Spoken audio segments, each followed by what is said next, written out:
Welcome to one of the most hostile environments in Britain today. Yet in prehistory, it was one of the country's most sought-after neighbourhoods. This stone house at the heart of Bodmin Moor in Cornwall has been here for 5,000 years. And believe it or not, it was once an ideal place to have a home. But what was it that drew generations of prehistoric people here? What sustained them? And why is this spot now so inhospitable?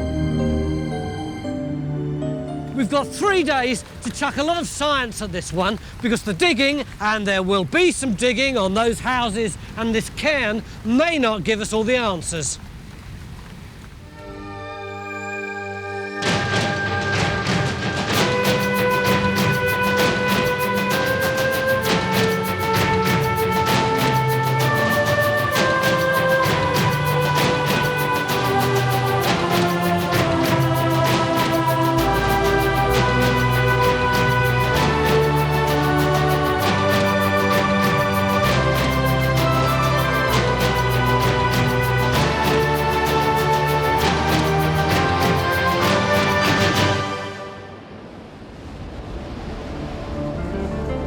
Cornwall.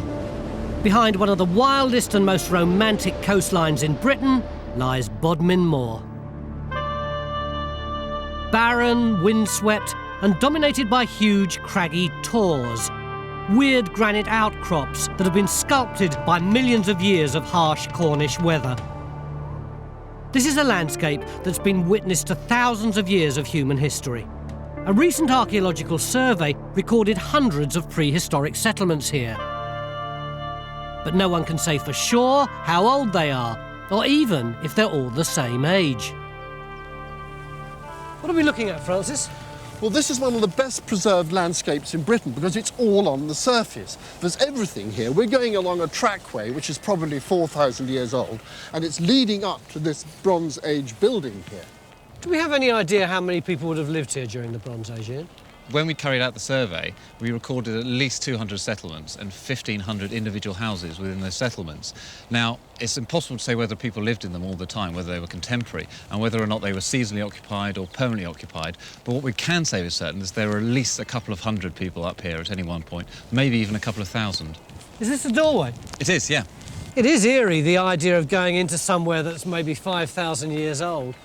What exactly are we going to do here, Francis? We're going to do an excavation, dig a hole, and find evidence that will suggest, yes, this was a house, or no, it was used for livestock, and we'll also date the thing.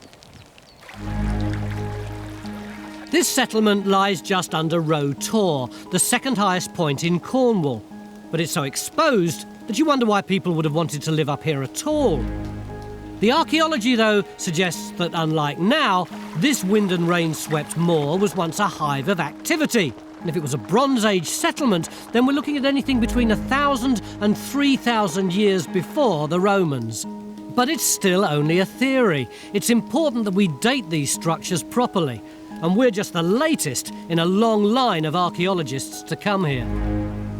Helen, we've got a really crisp edge along here, and another one here. Isn't this a trench? Hasn't this place been dug already? Yes, you're right. A distinguished local archaeologist called Dorothy Dudley brought a team here in the late 1940s, and she dug a few small trenches through some of these features, and nothing more had been known until just last week we came upon a box with some more material in it. So it's a case at the moment of trying to put the various jigsaw puzzle pieces together and find out what she discovered. John, all I can see here is moor and big stones. Is there anything that GeoPhys can add to the mix? Yeah, of course there is. I mean, we don't actually know that all of these are roundhouses. I mean, some of them could be stock pens, they could be clearance cairns.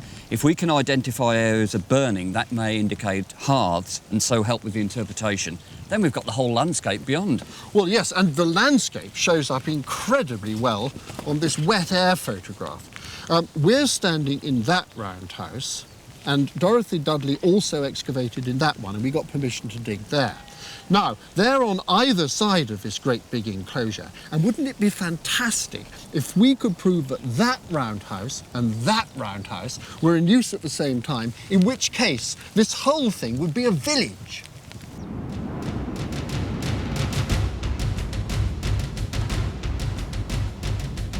We're beginning our dig in the doorway. And the first challenge for us is working out which of these stones are part of the original walls, which stones are rubble, and which stones are just stones. If these were Bronze Age buildings, they would have looked like this.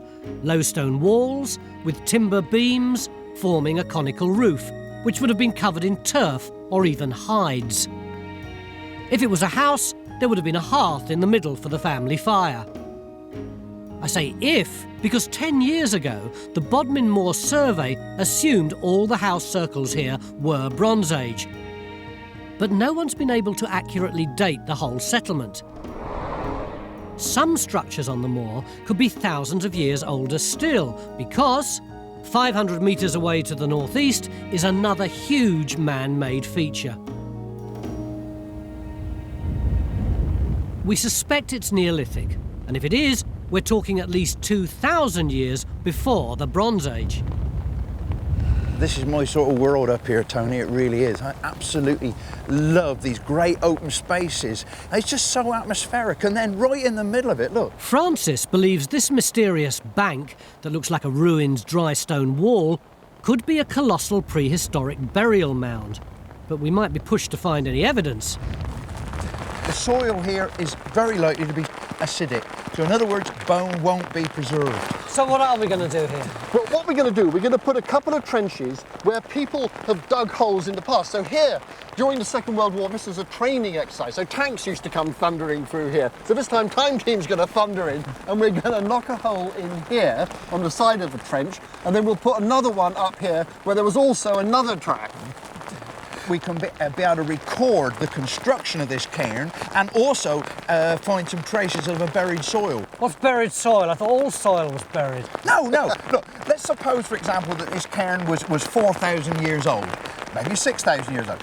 The soil that he's sitting on is going to be buried, and that will preserve so much information about the environment of the landscape at the time. I mean, the thing is, as Phil said, it's acid, this soil. So that means we won't get bones, which is a disappointment. But we will get pollen, and that will tell us an enormous amount about the environment, trees and grasses growing in this area. This structure's over 500 metres long, and despite the foul weather, Phil can't wait to get his teeth into the archaeology. Meanwhile, geophirs are working through our potential Bronze Age settlement. They're looking for signs of burning, which would have been left behind if there'd been a hearth in any of these buildings. We're also about to open a second trench over this house circle, and yet again there's evidence that it's been dug before. This time it could be our enthusiastic amateurs, or perhaps squaddies on one of their World War II exercises. I'm inclined to go for the military option. I hope there are no bombs in it, but this string that I've put here takes out a quadrant, about a quarter of the whole thing, and makes use of that trench. And if you come right here, we're virtually opposite the doorway. So if there is a hearth with any burning, it'll be right down there. So I think that's the next thing to dig, I think, isn't it? Well, that would be great, because, I mean, if we find that no one has been in here before, be a really good chance that if this is a house circle, we'll have a good occupation deposit, and that would be the best chance for getting dating evidence and finds, and then we'll be able to relate it up to that house circle up there where Matt and Helen are.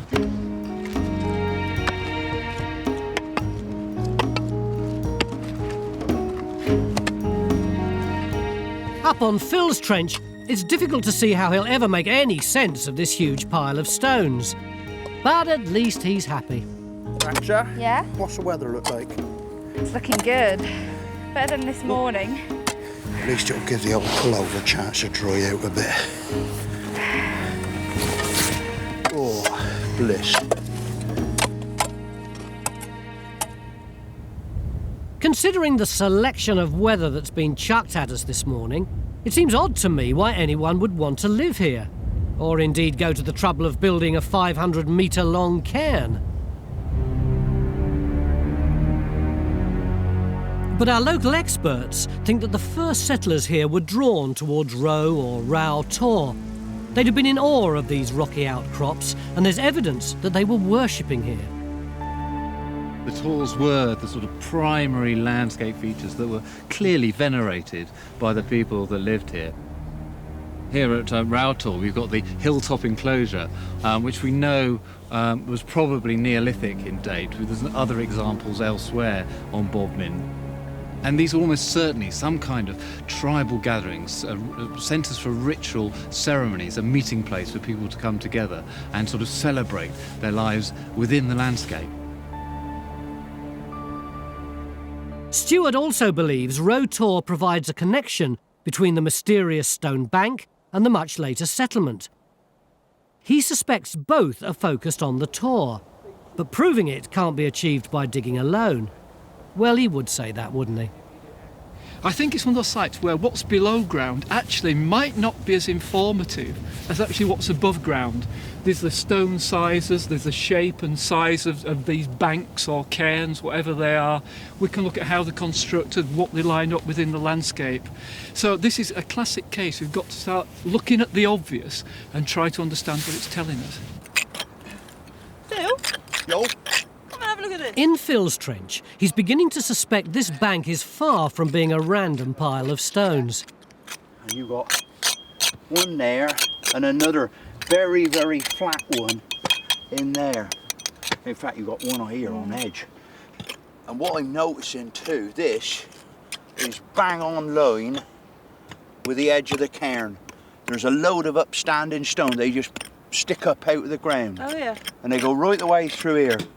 I reckon this is going to prove to be the edge of the cairn. The build-up and the makeup of it is going to be over that side, and on that side is the collapse where it fell out. Tumble up. And I've got exactly the same thing on my side. Brilliant. So, mid-afternoon on day one, and it feels as if we're close to some sort of discovery. And we're beginning to make progress in other areas as well. This morning, Phil and Francis were banging on about buried soils, and we've now taken our first samples from the site. This should help us get a snapshot of what was going on in the prehistoric landscape. What can you do with this mud once we've dug it up? Well, we can learn all sorts of things from a sieve of mud like this, believe it or not. We can look at the pollen grains. They tell us about the vegetation which is growing around the site. We can look at the plant macrofossils, the seeds, and they can tell us about insects, and they're a very good indicator of the environment and also of climatic change as well. Anything else?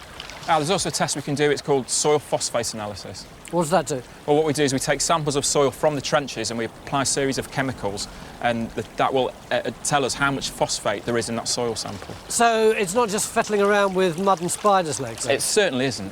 What can you learn? What can you tell us? Well, I've always argued that we cannot understand sites like this without this sort of environmental information. It may not be as exciting as your big walls up there or your big field boundaries or your flint tools, but it's just as important.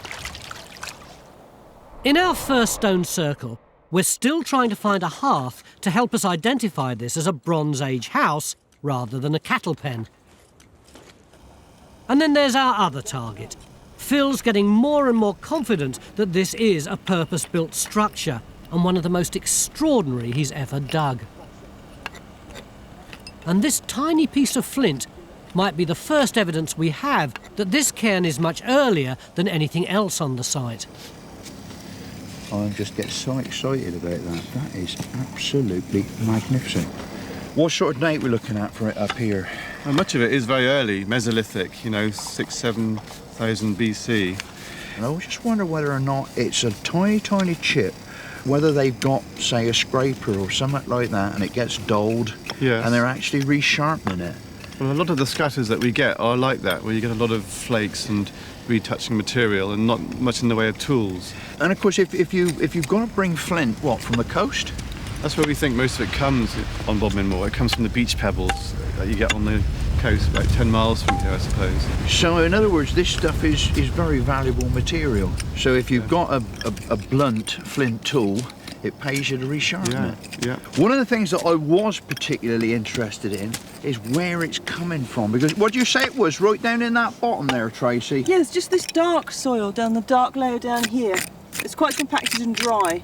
See, I wonder whether we're not beginning to get into either the surface that was here when this thing was put up, or whether we could be in the top of a buried soil. Yes, well, that's what we're hoping for, isn't it? Exactly. To get a buried soil beneath this structure, whatever it is.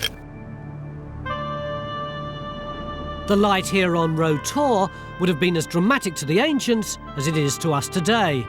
They worshipped the sun and ran their lives by it. And thinking about it, so do we. Despite the impetuous weather, it's been a good first day in our 2 house circles. The diggers have finally got into their stride. Over at the Cairn, they're now looking at stones that haven't been seen for thousands of years. And look at this. We're now deeper than the antiquarians got down to, and this surface too is maybe 5,000 years old. And tomorrow we're going to dig into it to see whether this was a place where people lived, or maybe where they buried their dead.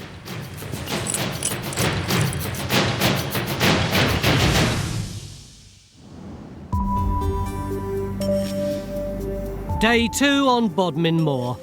We've come here to unravel the mystery of this deserted landscape that once attracted generations of Britain's earliest settlers.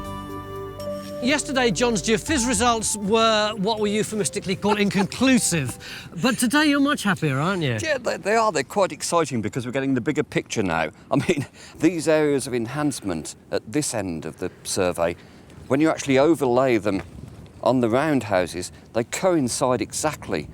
Whereas at this end, we're not seeing any enhancement with the roundhouses. So what do you think that enhancement might be? Well, the enhancement, I think, is burning, and so that could be hearths. So it suggests that these might well be lived in. And that's right here? Yes, but there is a problem. Dorothy Dudley actually excavated far more of these roundhouses than we thought. It's just possible that we're seeing excavation disturbance. By coincidence, Tony, I actually have her plan here. Now, that one there, with the very high enhancement, happens to be this one, and she doesn't appear to put a trench in it at all. So are you happy for us to dig this house? Because so far, we've only been allowed to dig houses that have already been disturbed.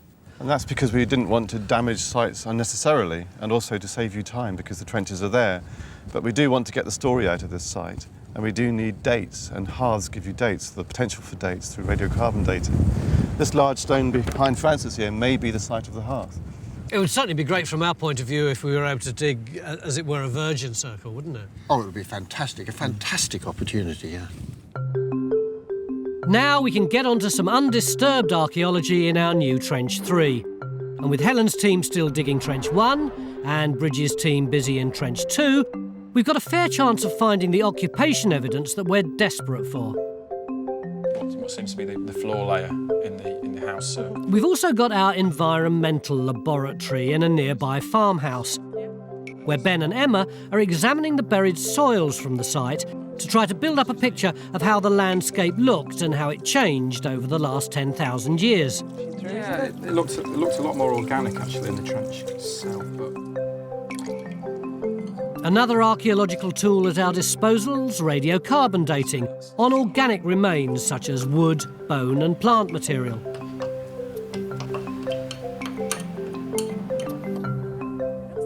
Back on site in Trench 1, Helen and Matt are beginning to make sense of Dorothy Dudley's 1950s dig. I think you can vaguely see across here where it used to be, and there's fewer stones, but we've gone out beyond that, and you can see here all these collapsed stones here, which just go over the wall of the house there. There's masses of them. It's huge. In fact, I think there might be even too many for a wall there. Yeah. And we have had a couple of finds as well. There you go, lovely little thumb scraper. Oh, wow, look at that. And it's been burnt. Yeah, it's burnt flint, and it was found outside the walls just over there. Oh, that's interesting, because the 2 scrapers that were found by Dorothy Dudley's team were also outside. Look, there are these dots there, just outside the entrance. And have you seen anything that might be a target for carbon dating? Possibly. You see the layer that we've come down onto there. Yeah, it's all quite black. Nice dark black, and in the very centre of it, there is in fact quite a strong concentration of charcoal. I think if we put a slot across the back or something, and got a section down there and got a good sample of it, we probably could get something. At last, we're getting to grips with these stone circles. We've got trenches open in 2 separate buildings, and it would be fantastic if they were both part of the same potential Bronze Age village. But without doubt, the biggest mystery on the site is Phil's Neolithic cairn, built 6,000 years ago by the earliest farmers who only had stone tools. This This monumental structure is over 500 metres long, and Francis believes it's no coincidence that it points east and towards the Tor. He's also convinced that it's unique in Britain, with only one or two other Neolithic monuments even remotely like it. When we were up here yesterday in the pouring rain, it looked to me like a rather random jumble of stones that you might put up to stop sheep wandering about. But looking at it now, it looks like a really big structure. Well, the thing is, Tony, about these really big structures, they're very carefully put together, or the whole thing collapses. So I'm hoping that Phil has got good evidence for how the thing was actually built. I mean, you can actually see it on the surface, Tony. I mean, if you look up the monument, you can see that there are actually two parallel rows of stones running right the way up its length. And we've actually got some evidence of it in the trench here. Look, there's that big boulder which is sticking up through the surface of the grass. And we've got these big boulders coming down here. And actually the infill is much smaller boulders. And if you really want to see the other side much more clearly, look at that whacking great stone in there. Oh, yeah, yeah. So what you've got are these two parallel, they're like walls, and the infill is just rubble. They're just heaving stones in. Now, outside of that, we've got more stones, and yesterday I thought that this was tumble, stuff that had slipped off the top and slipped down either side. But when you look at these stones here, look, there's that one, all of those, they're all flat, they're all interleaving. And if stones tip off the top of a monument like this, what they don't do is lie flat. They just kind of tip and jumble all together. So now I think that these stones are actually part of the monument and probably laid in against the sides, really to strengthen both of these walls. So do you think the original shape would have been like a gentle slope and then a flat top? Yes, I think it is. I think it's definitely got a real definite shape to it. What about the buried soil? Well, we're just beginning to get a point where I think we've got it.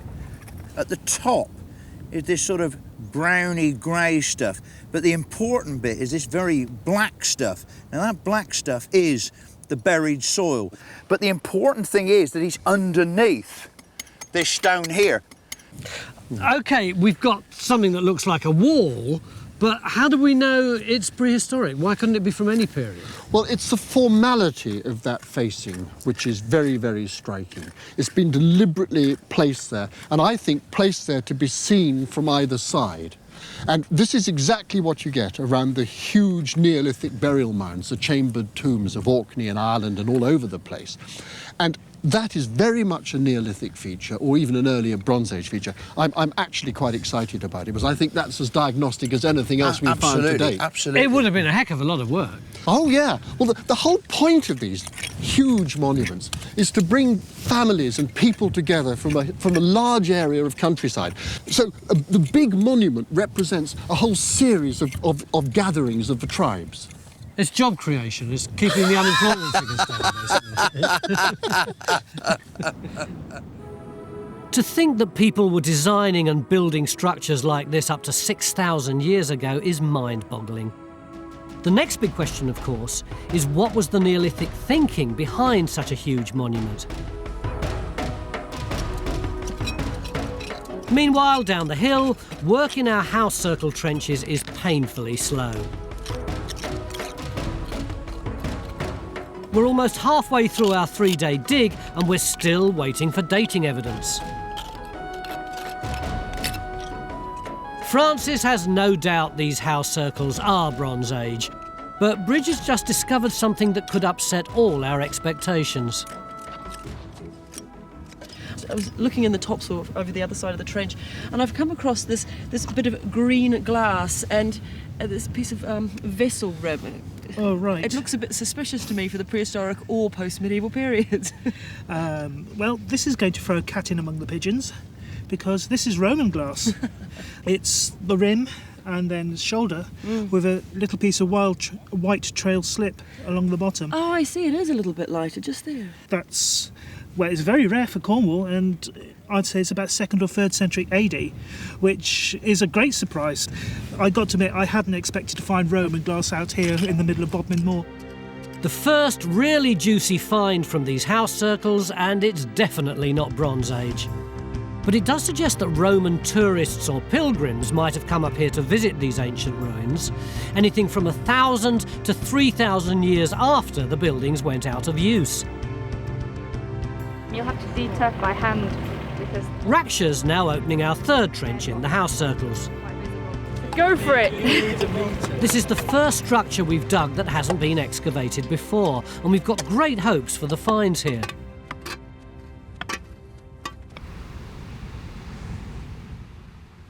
Up on the bank cairn, Phil's ready to give up his buried soil for environmental examination.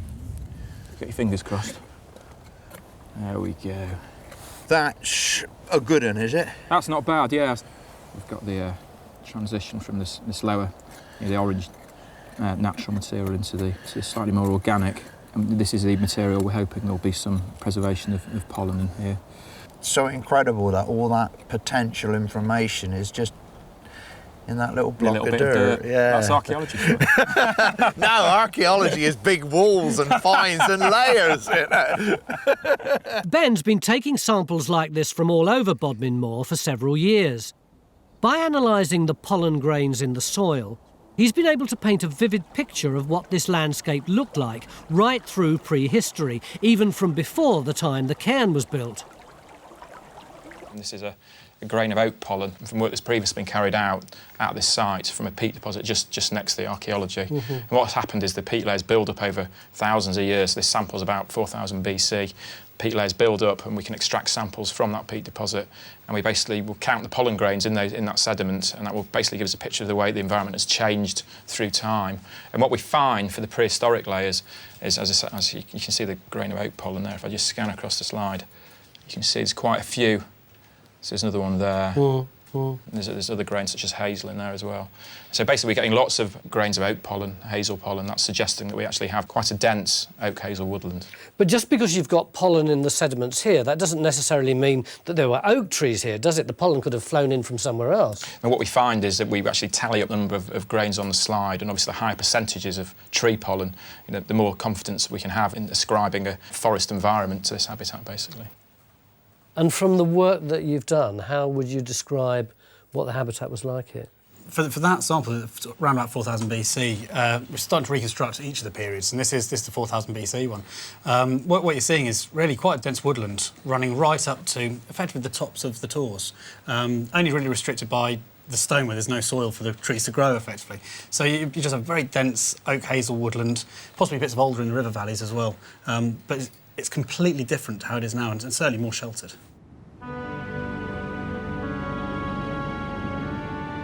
From this work on Bodmin Moor, Ben and Henry have been able to track how man has changed this landscape. 10,000 years ago, in Mesolithic times, hunter-gatherers would have roamed through forests here, searching for food and shelter. 3,000 years later, at the dawn of the Neolithic period, they began to choose places to settle and cleared this landscape to graze their animals. A few thousand years later still, in the Bronze Age, they began to farm on a big scale, clearing even more of the woodland. So when did people start chopping the trees down? About 4000 BC, at the beginning of the Neolithic. How did they do it? With stone axes? It must have taken forever. Well, yes, that's how we used to think. But we do now know that throughout the Mesolithic, people were managing the edges of woodland using fire. And then every so often the fire would get out of control and burn down a great swathe of land. So they did both, I think.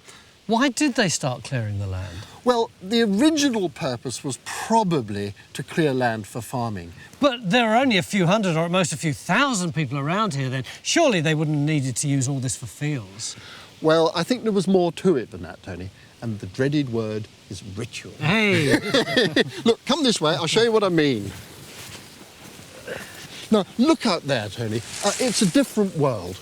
You can see the skyline, you can see the bank cairn pointing at the skyline. I mean, if you were a Neolithic person, that would have been the realm of the ancestors. That would have been a special and probably rather terrifying place up there. Francis and Stuart are suggesting that the early farmers cleared avenues through the trees so they could have a constant view of the tor. Although I'm puzzled why they didn't just clear the whole lot. you need to encourage the animals, you need to hunt the animals to feed, and they need things like this to feed on. You'd have to leave stands of trees for the animals. You'd also want to encourage this spirituality thing as well by leaving gaps in the trees to enhance how you view these monuments and so on. So you've got to view it as being a mixture. So whatever this ritual was, it was a balance between woodland and moorland? Absolutely.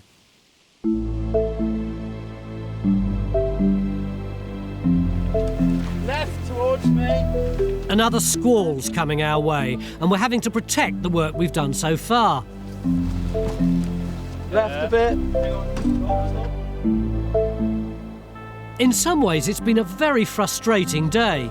We found nothing archaeological to tell us when people were living in these house circles, or if they ever did live in them. But it's a different story in Phil's Trench. We're beginning to establish that this was a carefully designed and built piece of architecture. And I can't help but think that all that effort and construction has got something to do with the powerful presence of Roe Tor.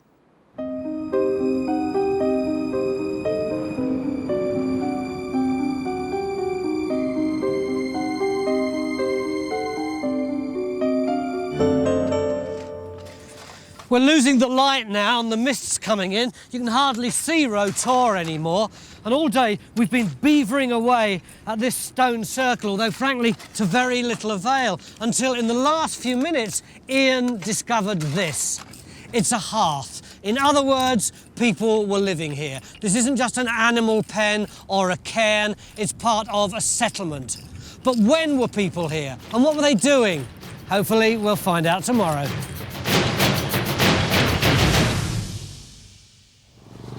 It's the beginning of day 3 on Bodmin Moor in Cornwall, and it's been tipping down all night. But at least this morning's looking good. Well, maybe not in the trenches.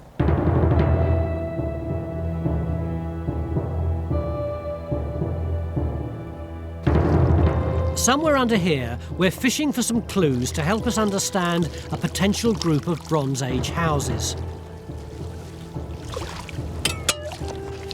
We're also trying to work out what the purpose of this massive stone bank is, a structure that supposedly predates the houses by at least 2,000 years.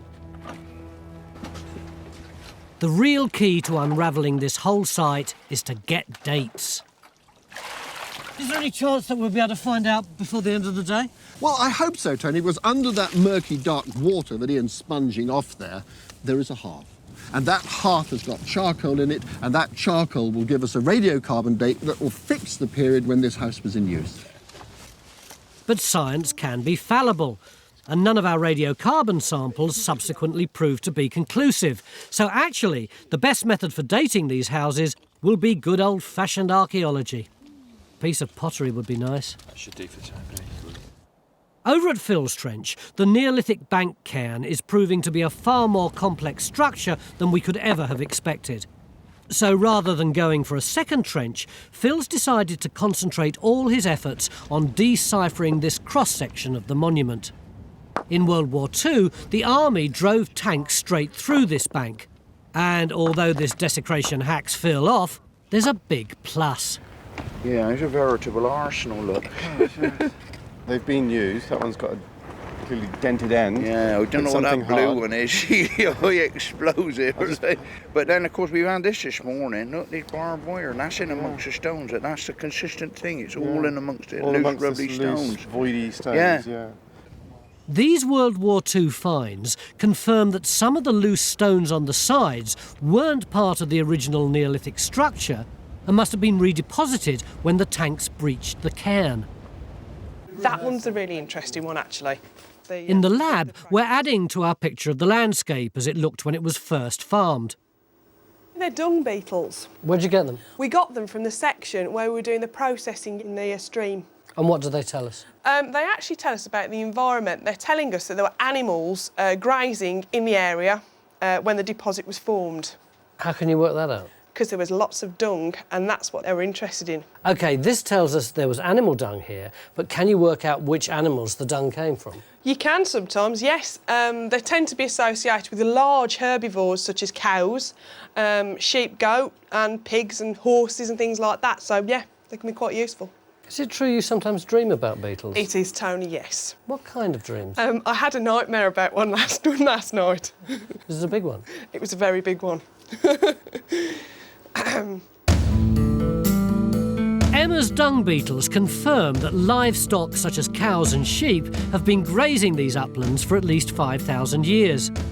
And we may also be getting closer to knowing when early farmers occupied these houses. We're still digging all 3 stone circles. Last night we discovered a hearth in Trench 1, and Ian's digging through that very carefully. And is coming up with material that the people who lived here might have thrown in the fire. There you go. It's a broken piece of flint. Very nice. In Trench 2, Bridge is struggling with her first find of the day. But it's not delicate archaeology she's dealing with. Oh, sorry, that was really tricky.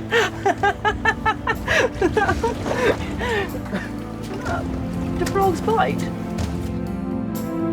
In Trench 3, Ratcher's nearly ready to lift some of the stones. This is the one house circle that hasn't been dug before, and underneath we should have intact Bronze Age archaeology. We've also found a scatter of stones in all 3 of our house circles. And Francis is sure it's not a coincidence.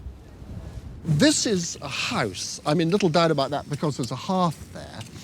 But you look in front of you here, there's a large heap of rocks, and that heap of rocks looks for all the world like a cairn, and cairns are normally burial mounds. It's a bit strange turning your house into a burial, isn't it?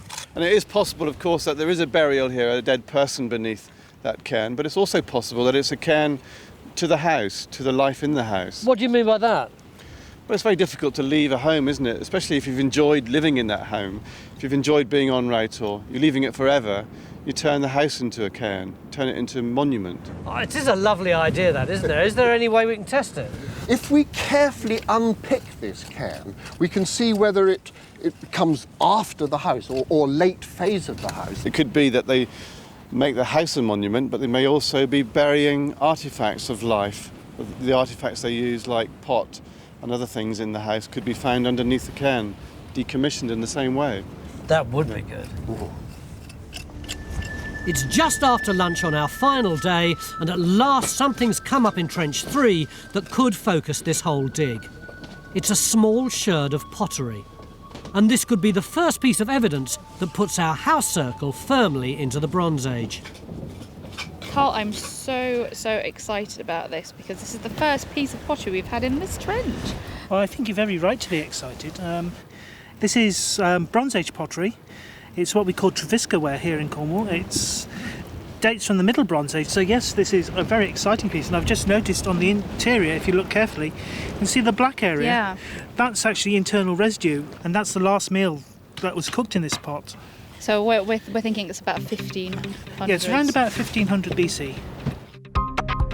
It's odd that something that looks so insignificant can tell us so much. This piece of Cornish Trevisca ware confirms this was a Bronze Age home. And what's more, we know they were cooking here 3,500 years ago. Back in the farmhouse, Ben and Emma are beginning to run tests on some floor surfaces from the house in Trench 1 and material from Phil's cairn. Organic matter, such as discarded food or animal dung, rots down and leaves phosphates. Animal dung was commonly used as fuel in Bronze Age houses, and by running these tests, it could give us an indication of the level of human activity. Oh, look, you can see it going already over here, which is always good. Oh, yeah. You can just see here, you see the sort of blue halo we've got developing there. Mm. Now, the faster the sample goes blue is also meant to be a sign of high levels of phosphate. So if we keep an eye on which samples are going quickly... It's quite interesting, that's because of the hearth. Ah, now there you go. Because? Well, obviously, you sat around the fire, just waste, rubbish being dropped onto the ground, and that persists in the soil over the millennia, basically. Emma, what are your initial impressions? Basically, we've got the hearth sample that's gone very blue, very quickly, lots of phosphate, lots of activity. All the way through the centre of the house, we've got, you know, again, evidence of phosphate. And even outside of the door, and that's really gone quite blue, and that went quite fast, didn't it, Ben? Yeah. Again, we've got evidence of phosphate. On the lower line, there are 3 that have hardly any phosphate at all and 1 with just a tinge. Where were they from? Phil's Trench from the Bank Cairn. As you can see, we're not really getting much evidence for high phosphate levels in those at all. So, you know, clear distinction between the different trenches in terms of the concentration of phosphates in the soils. This is the sort of science I can really identify with. These organic remains have been locked in the soil for thousands of years. The phosphates also tell us there was little human or animal activity near the cairn. It was possibly a place kept sacred to the memory of the ancestors. Back on the moor, real archaeology is catching up with the science. Bronze Age pottery seems to be coming up everywhere. In Trench 1, Matt's found some more near the hearth. For 2,500-year-old pot, this is really special. It's got that decoration on it, hasn't it? Yeah, where the cord's been pressed into it. Yes, it's Treviska ware. It's exactly like what Carl was showing me earlier on. That's sometime in the Bronze Age, isn't it, Francis? Yes, it is. It's in the Middle Bronze Age, to be precise, between roughly 1500 BC and 1000 BC. Right. And this is another piece, also of Treviska ware, but I think slightly classier, that one, with the cord-impressed chevrons, zigzags. Absolutely. And that came from Rakshaw's Trench, along with another little bit in here.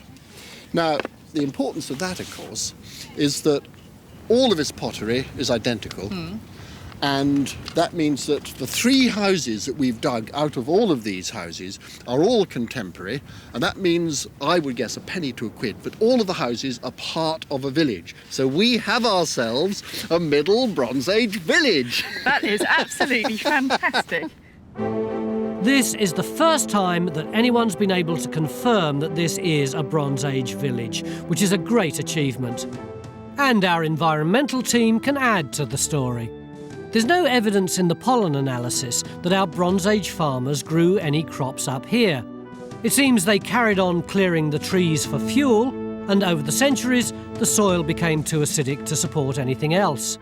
It would seem that unwittingly, generation after generation of Bronze Age people were responsible for changing the face of Bodmin Moor forever. Rakshaw's team were the first to find that much-needed dating evidence. And with just an hour to go, they've uncovered something else that could take the history of this settlement back much further. If I just put those 2 pieces together there, I think the brilliant thing about this is that is an old break. You can see the dirt in there. So they've used it, it's broken, and they've just thrown it back in there. And you're actually at the bottom now, aren't you? I am, yeah. That's fantastic. That's like the best dating evidence that we could have. Our finds people are very excited by this manky bit of flint. Technically, it's a bit of rubbish, a byproduct from making a prehistoric blade or scraper. They believe it could be early Neolithic, about 6,000 years old. And this tells us that this settlement actually goes back to the time the earliest settlers were building the cairn. It's one of the most enigmatic structures we've ever investigated on Time Team. And Phil's the first archaeologist to have been allowed to excavate it fully. I don't think television can give you a sense of the magic of this monument. It's so big in the landscape. There's so much work involved in it, and it points so dramatically at the tour.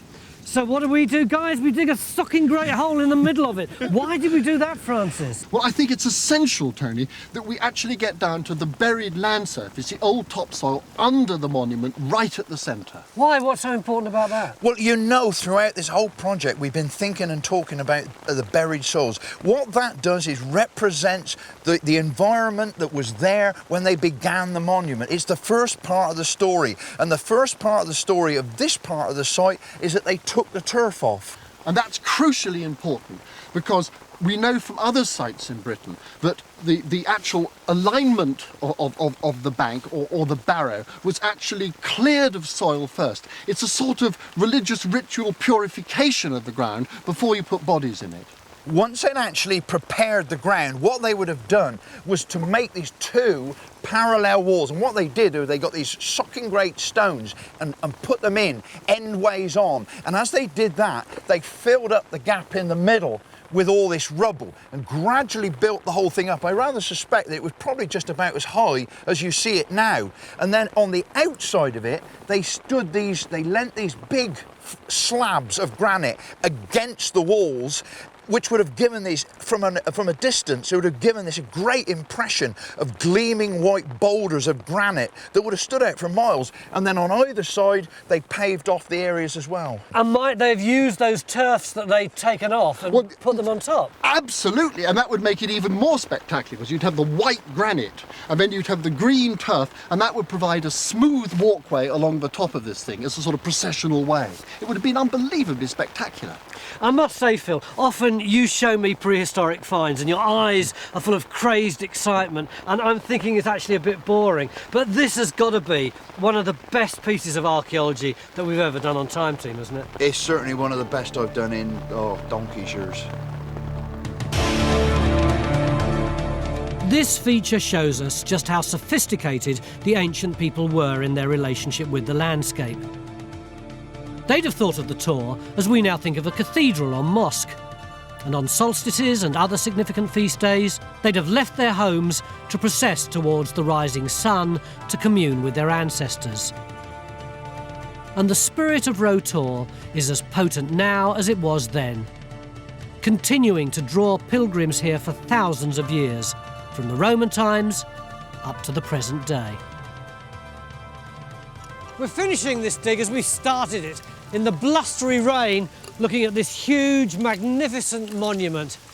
A boulder cairn, a boundary cairn. There isn't even a proper name for it. But what is certain is that it meant a great deal to the people who constructed it. And it was part of a much wider landscape, which hopefully will mean as much to the people who look after it in the future as it did to those who built it 6,000 years ago.